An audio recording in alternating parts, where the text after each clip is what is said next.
저희 이제 벌써 10번째 강의입니다. 이제 조금만 더 하면 끝이 납니다.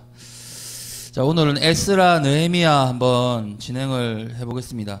오늘은 강의안을 보시면 아시겠지만 지난번하고는 조금 다릅니다. 예전처럼 준비를 막 하다가 에스라와 느헤미야는 도저히 이런 식으로는 다룰 수 없겠구나라는 것을 깨닫고 조금 다른 방향으로 해서 오늘은 좀 진행을 해보도록 하겠습니다. 자, 첫 번째 주제 나오죠. 주제 보시면 주제는 약속에 근거한 귀환입니다. 나오나요? 주제 나오나요? 강의 안에? 네네네. 주제는 약속에 근거한 귀환, 또 언약에 근거한 회복, 이렇게 말할 수 있겠습니다. 그 증거 구절로 제가 5가지 본문을 적어 왔는데, 먼저 살펴야 될 것은 이 지금 포로에 끌려가고 이제 귀환을 하게 되는데, 약속에 근거한 귀환을 하게 되는데, 이 귀환을 누가 주체가 되어서 지금 이끌어가고 있는가, 그 부분을 중점을 두고 지금 읽어내야 된다라는 것입니다. 그래서 출애굽은 모세와 아론이 앞에 서서 그들을 이끌어내었고, 또 가나안 땅 입성은 여호수아와 갈렙이 주도가 되어서 이제 그 땅에 들어가게 되는, 나타나는 거는 이제 인물 중심으로 이렇게 끌고 가는 역할이 나오지만 사실상 그 주체가 되는 건 하나님이시다라는 어떤 그런 관점에서 지금 말씀을 읽어내야 된다라는 것입니다. 에스라 1장 1절 말씀 보시면, 바사왕 고레스 원년에 여호와께서 예레미야의 입을 통하여 하신 말씀을 이루게 하시려고 바사왕 고레스의 마음을 감동시키심에 그가 온 나라에 공포도 하고 조소도 내려 이르되. 자, 여기에 보면 분명히 여호와께서 라고 말씀하십니다. 그러니까 하나님께서 예레미야의 입을 통해 말씀하신 그 맹세, 자신이 하신 맹세죠. 자신에게 하신 맹세의 말씀을 이루게 하시려고 이 바사왕 고레스의 마음을 감동시키셨다라는 겁니다. 그러니까 주체가 에스라와 느헤미야가 아닌 거죠. 이 땅에 드러나는 뭔가 이끌어가는 그 인생들이 아니라 그 인생 위에 계셔서 그들을 도구로 사용하셔서 하나님 나라의 구속사를 만들어 가시고 엮어 가시는 이 하나님이 주체가 된다라는 것이 바로 이 에스라 지금 1장 1절에서 지금 바로 공포가 되고 있는 겁니다. 하나님께서 이 귀환의 주체가 되어서 모든 것을 앞으로 이끌어 가실 것이다. 그 주체가 된 하나님의 역사를 너희들은 바라보아야 된다라고 지금 맨 앞절에서 이거 설명하고 있는 겁니다. 이 일이 에스라 가장 시작하는 이 첫 구절에 사용된 것, 이건 매우 의미가 있는 일이죠. 그런 그 구체적인 약속, 예레미야의 입을 통해 말씀하신 것은 무엇입니까? 예레미야 29장 10절에 보면, 여호와께서 이와 같이 말씀하시니라, 바벨론에서 70년이 차면 내가 너희를 돌보고 나의 선한 말을 너희에게 성취하여 너희를 이곳으로 돌아오게 하리라. 포로 생활 70년이라는 이 숫자가 다 채워지면 반드시 다시 그 땅으로 돌아오게 하겠다라는 이 하나님의 약속이 성취되겠다라는 것입니다. 이 하나님의 약속은 이 자신을 위한 것임을 알 수 있습니다. 그러나 이 약속이 조금 더 근원으로 되돌아간다 보면 이 창세기 3장 15절부터 시작하고 있다는 것을 우리는 알 수가 있습니다. 창세기 3장 15절, 내가 너로 여자와 원수가 되게 하고 내 후손도 여자의 후손과 원수가 되게 하리니 여자의 후손은 내 머리를 상하게 할 것이요 너는 그의 발꿈치를 상하게 할 것이니라 하시고. 자, 이 약속을 왜 우리가 창세기에서 시작한 이 3장 15절로 다시 돌아가는 것입니까? 그것은 이 약속들이 이 성경의 인물들을 통해 구속사라는 이 관점과 주제를 통해 하나의 실로 연결되고 있기 때문입니다. 그러니까 그 약속은 갱신이지, 그 약속이 새로운 인물이 나왔다고 해서 새로운 약속이 주어지는 뭐 그런 식으로 해석을 해서는 안 된다는 거죠. 그러니까 지금 모양만 서로 다르게 하고 인물들만 서로 달라질 뿐이고, 또 사건과 환경이 그들을 둘러싸고 있는 부분이 조금씩 차이가 있을 뿐이지, 근원적인 하나님께서 맺으신 맹세는 바로 창세기 3장 15절에 구속사를 이루시겠다는 그 약속하에서 일어나는 언약의 갱신이다라고 볼 수 있는 겁니다. 그렇기 때문에 지금 창세기 3장 15절로 돌아가서 이 맹세를 다시 한번 우리가 붙잡아야 된다라는 것이죠. 그렇습니다. 그래서 지금 하나님은 이 구속사의 완성을 이루어내시기 위해서 지금 이 에스라와 느헤미야를 통해 다시금 일을 하고 계신다, 이런 관점에서 보는 것이죠. 하나님 자신이 맹세하시고 하나님께서 그 맹세의 언약을 이행하고 계시는 장면이 바로 이 에스라와 느헤미야의 포로의 귀한 장면입니다. 따라서 구원에 있어서 인간의 공로는 전혀 없습니다.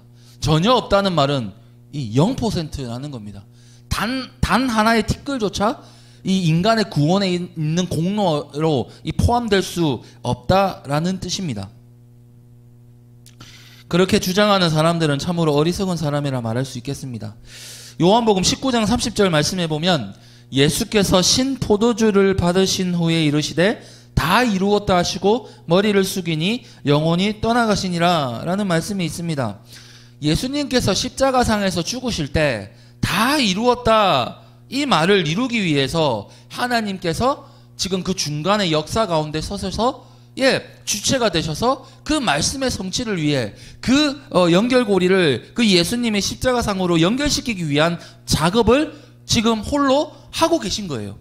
우리는 그러니까 그 이면에 계신 하나님의 이 보이지 않는 손길을, 걸음을 충분히 믿음의 눈을 통해 바라볼 수 있어야 한다는 것입니다. 그럼 이 일이, 그러니까 이 이스라엘의 바벨론 포로, 그 다음에 그 70년 이후에 귀환이 가지는 구속사적인 의미는 무엇입니까?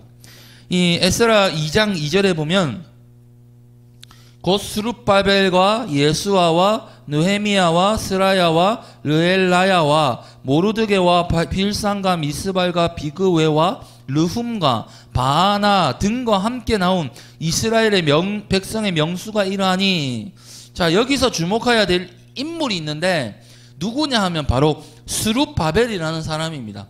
이 스룹바벨이라는 사람은 1차로 이스라엘 백성들이 귀환을 할 때 이 지도자격으로 앞장서서 그 사람들을 데리고 나왔던 인물이거든요.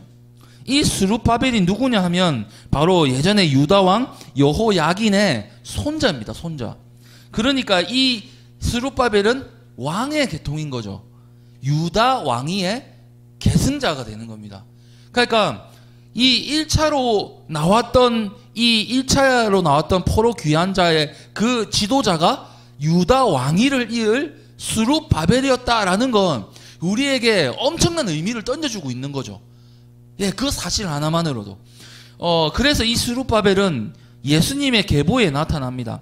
마태복음 1장 12절에서 13절 말씀해 보면 바벨론으로 사로잡혀 간 후에 여고냐는 스알디엘을 낳고 스알디엘은 스룹바벨을 낳고 스룹바벨은 아비웃을 낳고 아비웃은 엘리야김을 낳고, 이렇게 쭉 이어지면서 마지막에 이 예수의 계보를 잇는 그 인물 중에 한 사람으로 등장을 하게 되는 거죠.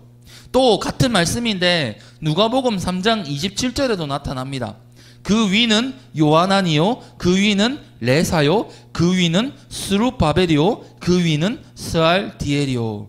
그러니까 동시에 족보는 위로 올라가든 아래로 내려가든 예수님과 연결이 되어 있고 그 사이를 이어주는 이 스룹바벨이라는 사람도 역시나 등장하고 있다라는 것입니다. 따라서 우리는 이 사실을 통해 얻을 수 있는 이 구속사의 주제가 무엇이냐? 그것은 약속, 언약에 근거한 이 이스라엘 백성들의 회복과 귀환이라는 거죠. 그러니까 먼저는 약속이라는 게 있다는 겁니다. 창세기 3장 15절부터 시작된 그의 백성들을 괴롭히고 타락하게 만든 악인의 원수의 머리를 완전히 상하게 하실 예수 그리스도께서, 여자의 후손이신 그분께서 반드시 등장하셔서 그의 모든 택하신 백성들을 구원하실 것이다 라는 이 약속의 메시지가 이 귀환을 이끌어가는 동력이 된다는 겁니다. 주체가 된다는 거죠. 그리고 이 1차로 귀환한 스룹바벨이 유다의 왕위의 계승자다, 이 사실, 또 그리고 예수님의 족보를 이어가는 한 사람으로 나타나고 있다라는 사실을 통해 이 본문이 주는 이 구속사적인 증거, 그 다음에 그 의미가 충분히 설명이 된다라고 말할 수 있겠습니다. 자, 이제 두 번째는 준비입니다. 준비. 에스라서와 이 느헤미야서를 함께 보니까 나타나는 공통적인 특징이 있습니다. 그게 뭐냐면 하나님께서 귀환을 준비시키시는 그 단계가 있었다는 거예요. 먼저는 이 포로 귀환 전에 그 이방 땅에 살고 있었던 다니엘을 통해서 그 일이 나타났습니다.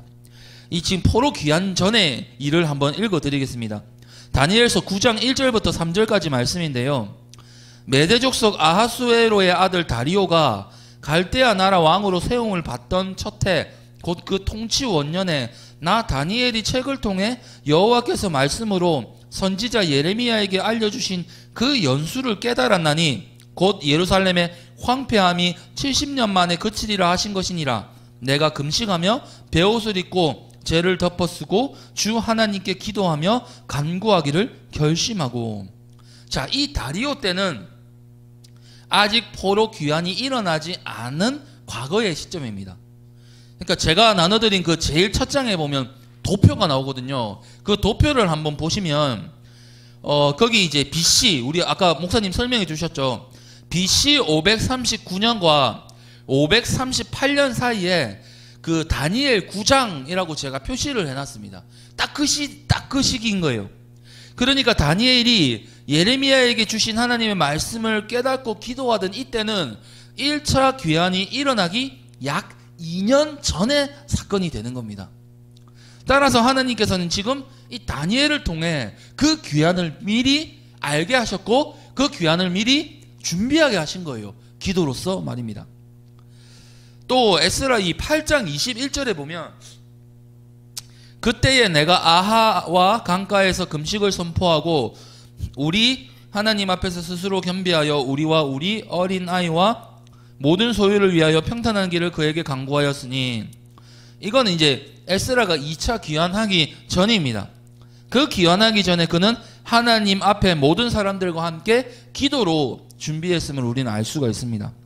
또 느헤미야 1장 4절과 2장 4절 말씀 보면 내가 이 말을 듣고 앉아서 울고 수일 동안 슬퍼하며 하늘의 하나님 앞에 금식하여 기도하며, 또 2장 4절은 왕이 내게 이르시되 그러면 내가 무엇을 원하느냐 하시기로 내가 곧 하늘의 하나님께 묵도하고. 자, 이 일은 3차 귀환 전에 일어났던 일입니다. 그러니까 이 3차 귀환 전에 일어나기 전에 하나님께서는 느헤미야의 귀에다가 이 유다와 예루살렘의 참담한 소식을 전해 듣게 합니다. 그 소식을 전해 들은 느헤미야는 금식하며 하나님께 기도하게 됩니다. 그 이후에 비통에 잠겨있던 그의 얼굴이 왕에게까지 드러나게 되고 이 일이 참으로 하나님의 놀라운 섭리로 이어지면서 그도 다시 한번 이스라엘로 귀환하게 되는 그런 역사가 일어나게 된다라는 것입니다. 질문이 나갑니다. 공통점은 무엇입니까? 금식하며 기도했다라는 것입니다. 그러면 이 금식이 의미하는 바는 무엇일까요? 이사야 58장 6절 말씀에 보면 내가 기뻐하는 금식은 흉악의 결박을 풀어주며 멍에의 줄을 끌어주며 압제당하는 자를 자유하게 하며 모든 멍에를 꺾는 것이 아니겠구냐. 이 뒷부분에 이사야 58장 7절부터 14절까지 말씀도 한번 읽어보셨으면 좋겠습니다. 어쨌든 이 에스라와 느헤미야가 이스라엘로 돌아가기 전에 이루어진 이 일과 참 많은 부분이 닮아 있다라는 것을 저는 지금 말하고 싶다라는 겁니다. 아무튼 이 금식은 이 구속사와도 굉장히 연결이 되어 있죠.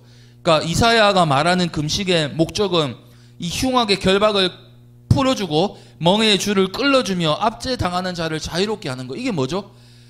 포로 귀환이라고 볼 수도 있겠지만 궁극적으로는 그 출애굽의 사건처럼 이 악한 대적 마귀의 밑에서 묶여있던 이 모든 죄의 사슬들이 끌려지고 죄의 종에서 자유로운 하나님의 종으로, 하나님의 백성으로 풀려나게 되는 그 금식의 이 역사를, 금식의 그 의미를 설명하고 있는 거죠. 이것을 에스라와 다니엘과 느헤미야가 공통적으로 포로 귀환, 다시금 돌아가게 되는 것, 예, 어제 수요일 사역연회 때 목사님 말씀하셨던 것처럼 빗나갔던 우리의 삶이 다시 한번 돌아서서 하나님 앞으로 가게 되는 그 역사적인 사건의 기초가 된 거죠. 그러니까 금식이라는 건 이런 관점에서 우리 삶 속에 나타나야 된다라는 것입니다. 따라서 이 금식도 구속사의 한 부분을 드러내주는 중요한 이 사건이다, 요소다라고 볼 수 있겠습니다. 3번 대적. 대적도 공통적으로 이렇게 나타납니다. 에스라 4장 4절, 이로부터 그 땅 백성이 유다 백성의 손을 약하게 하여 그 건축을 방해하되. 또 4장 6절, 아수에로가 즉위할 때에 그들이 글을 올려 유다와 예루살렘 주민을 고발하니라. 에스라서에도 대적이 나타나고 느헤미야서에서도 똑같이 그 일을 방해하는 세력이 등장한다. 이것도 똑같은 공통점으로 나타나더라고요. 왜 이런 대적이 계속 나타나서 그들의 일을 방해합니까? 이 일이 구속사와 관련된 예수 그리스도께서 십자가상에서 모든 죄의 멍에를 풀어주실 은혜의 사건임을 나타내주는 역할인 거죠. 그러니까 이것은 나중에 이 대적을 물리치는 예수님의 승리로 이어지는 거죠. 다 연결이 이렇게 되어 있습니다. 자, 그러면 대적의 방해가 이 하나님의 건설을 방해할 수 있을까요? 결과로 대답을 해보겠습니다. 자, 네 번째는 결과입니다. 첫 번째 결과는 에스라 6장 15절에 나오는 성전이 완공되었다라는 것입니다. 다리오 왕 제6년 아달월 3일에 성전 일을 끝내니라. 자, 그 다음에 느헤미야 6장 15절, 성벽이 완공이 됩니다. 성벽 역사가 52일 만인 엘룰월 25일에 끝남에. 자, 마지막 페이지에 있는 두 번째 표를 보시면 되겠습니다. 거기에 보시면 이 귀한 목적이라는 칸에 언제 무엇이 회복되었는지가 잘 나타나 있습니다. 그 표를 보시면서 나중에 이렇게 공부를 해 나가시고 읽어 나가시면 도움이 될 것 같습니다. 자, 다섯 번째는 문제 발생과 해결, 이런 것인데, 이 문제는 건설을 위한 대적들의 방해가 아니라 그 공동체 안에서 발생한 문제라는 이 점에서 회복은 이 외적인 회복도 회복이지만 내적인 회복도 포함하고 있다라는 사실을 우리에게 알려주고 있습니다. 그러니까 예수님의 구원의 사역은 우리의 외적인 회복도 이루어지지만 내적인 회복도 이루어진다. 이거를 전문적인 용어로 뭐라고 하죠? 총체적인 회복이다. 이렇게 말을 하는 겁니다. 자, 그래서 이 이스라엘 백성들, 이 귀환한 이스라엘 백성들 안에 여러 가지 문제들이 발생하게 되는데, 방백과 고관들이 이방 여인과 결혼을 합니다. 그게 이제 에스라 9장 1절부터 2절 여기에 나타나는데, 이 이후에 방백들이 내게 나와 이르되 이스라엘 백성과 제사장들과 레위 사람들이 이 땅 백성들에게서 떠나지 아니하고. 자, 그 다음에 밑에 보면 그들의 딸을 맞이하여 아내와 며느리로 삼아 거룩한 자손이 그 지방 사람들과 서로 섞이게 하는데 방백들과 고관들이 이 죄에 더욱 으뜸이 되었다 하는지라. 이렇게 나옵니다. 그 다음에 이 일이 문제가 되는 게 신명기 7장 1절에서 4절 말씀 보면 하나님이 그 일을 금지시키는 게 나오거든요.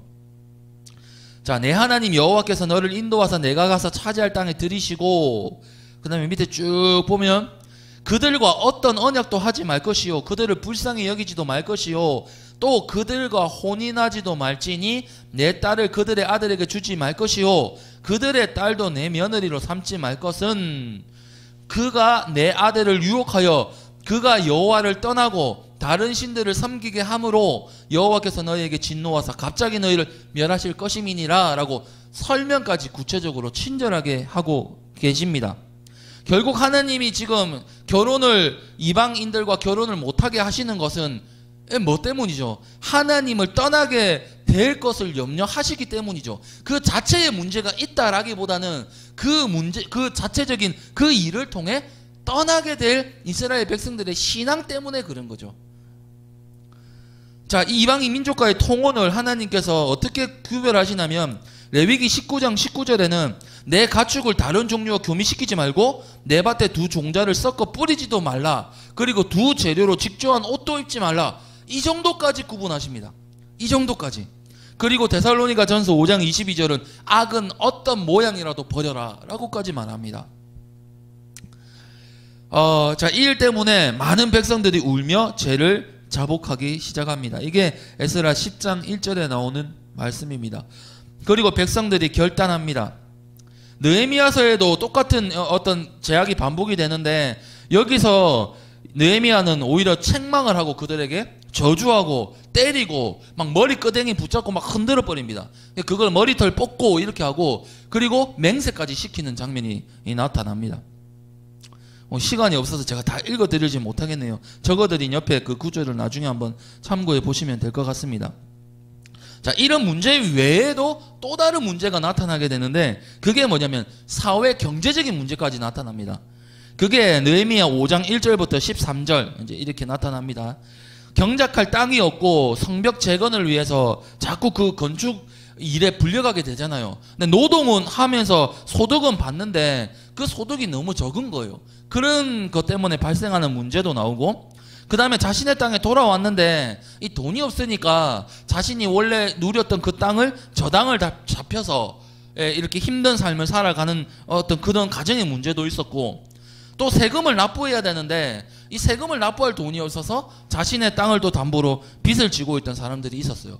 어떤 그런 사회 경제적인 문제들도 발생을 했다라고 느헤미야에 기록이 되어 있습니다. 그래서 이 돈을 빌리게 되는데 그냥 빌려주고 이자를 받지 말아야 되는 것이 원래 율법의 규례인데, 이 사람들이 같은 민족에게 높은 이자를 받는 거예요. 높은 이자를 받아서 그 대표적인 게 귀족과 민장들, 이게 지금 있는 거예요. 높은 사람들이 가난한 자들을 위해 이자를 작게 받아도 모자랄 망정 아예 받지 말아야죠. 그런데 그 일을 통해 자기들의 배를 더 불리려고 하는 문제가 발생하게 되고, 그 일을 통해서 백성들이 원망하면서 이 불평을 막 하게 되는 이 그런 장면들이 지금 느헤미야에 등장을 하게 되는 것입니다. 자, 결과적으로 어떤 일이 일어나냐면, 다시 한번 이스라엘 백성들이 하나님 앞에서 개혁되게 되고 세워지게 되는 그런 결과로 이어지게 됩니다. 자, 질문입니다. 에스라 느헤미야를 구속사적으로 어떻게 이해를 해야 될까요?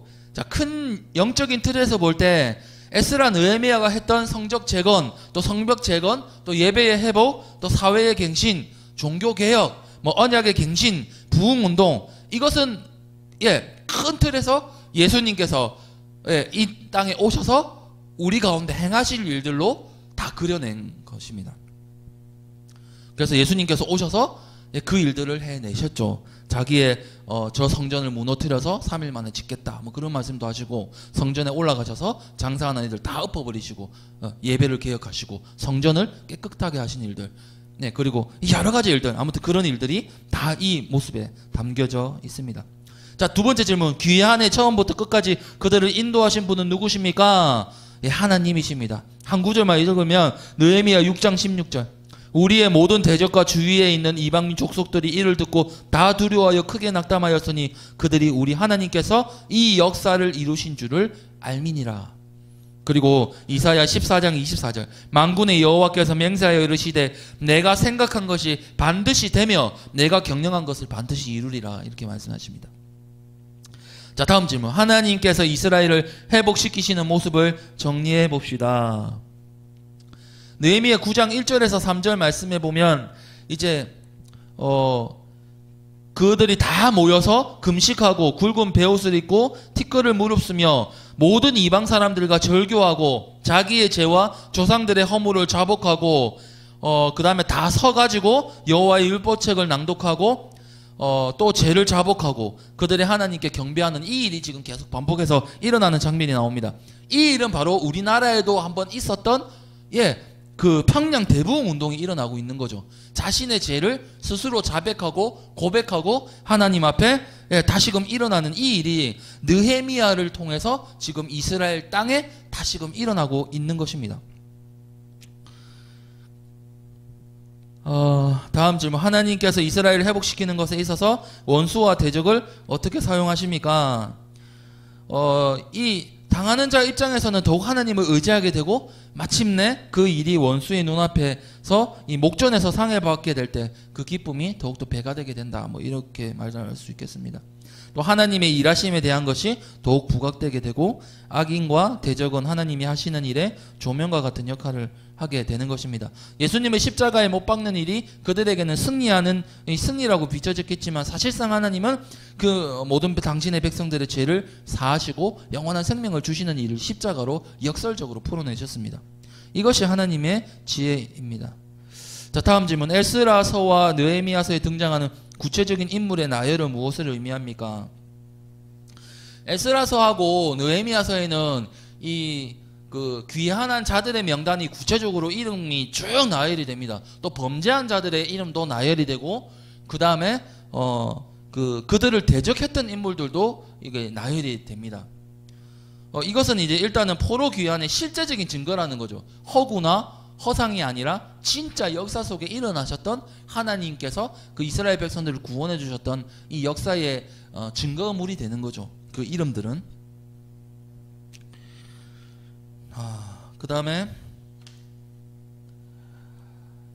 이렇게 볼 수도 있겠습니다. 요한계시록 7장 4절에 보면 내가 인침을 받은 자의 수를 들으니 이스라엘 자손의 각 지파 중에서 인침을 받은 자들이 14만 4천 명이니, 신천지는 진짜 14만 4천이 14만 4천 명이라고 말하죠. 근데 이미 신천지도 그 수가 넘었다고 하죠, 이미. 그러니까 이 수는 진짜 그 14만 4천은 상징수입니다. 예, 상징수예요. 하나님이 정하신 완전한 충족수를 뜻하는 의미입니다. 그러니까 이 에스라와 느헤미야에 기록된 이 귀환한 백성들의 숫자는 바로 이것을 의미합니다. 당신의 구속을 통해서 하나님의 영원한 땅, 가나안 땅, 그것으로 설명된 그 땅에 들어갈 수 있는 충분한 숫자가 하나님의 뜻에 의해 다시금 돌아오게 될 것이다. 회복하게 될 것이다. 이것에 대한 그림자라고 보시면 되겠습니다. 자, 그 다음에 악인들의 이름이 거론된다고 했습니다. 느헤미야 4장 7절 말씀 보면 산발락과 도비아와 아라비아 사람들과 암몬 사람들과 이렇게 되고 있는데, 여기에 나오는 악인의 이름은 개인과 종족과 나라의 이름입니다. 그래서 시편 74편 18절 말씀에 여호와여 이것을 기억하소서 원수가 주를 비방하며 오매한 백성이 주의 이름을 능욕하나이다. 하나님이 기억하시는 이름이 되어진다라는 겁니다. 하나님의 대적들이요. 왜 그 대적들의 이름을 기억하십니까? 앞으로 그의 이름이 기억되지 못하게 하기 위함입니다. 또 나훔 1장 2절 말씀 보면 여호와는 질투하시며 보복하시는 하나님이시라. 여호와는 보복하시며 진노하시되 자기를 거스리는 자에게 여호와는 보복하시며 자기를 대적하는 자에게 진노를 품으시며.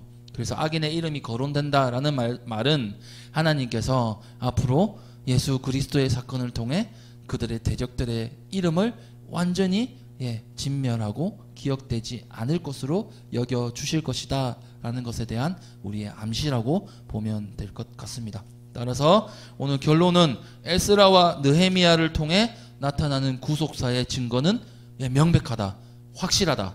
주제는 뭐라고요? 언약입니다. 언약. 창세기 3장 15절부터 쭉 이어오던 그 약속의 말씀이 다시금 정화라는 청결, 거룩이라는 그 주제를 통해 다시 한번 돌아오게 되는 약속이다. 그래서 구속사의 그 줄이 오늘도 여전히 하나님의 손에 의해서 주체적으로 이어지고 있다로 보시면 될 것 같습니다. 기도하고 마치겠습니다. 하나님 감사합니다. 오늘도 에스라 느헤미야를 통해 여전히 일하시는 하나님을 발견하였고 그 사건을 통해 드러나는 예수님을 기억하였습니다. 우리의 사건을 통해 오직 우리의 주인 되신 예수님을 바라보게 하시고 의지하게 하여 주시고, 우리의 삶 가운데 드러나는 악한 대적을 하나님께서 기억하여 주시고 반드시 진멸하시고 우리를 그들의 목전에서 높이신다는 것을 기억하게 하여 주셔서 언제나 우리에게 희망과 소망이 되시는 주님을 끝까지 기억하며 붙들고 위로를 가지고 살아가는 우리가 될 수 있도록 주님 함께하여 주시옵소서. 살아계신 예수님의 이름으로 기도드립니다. 아멘.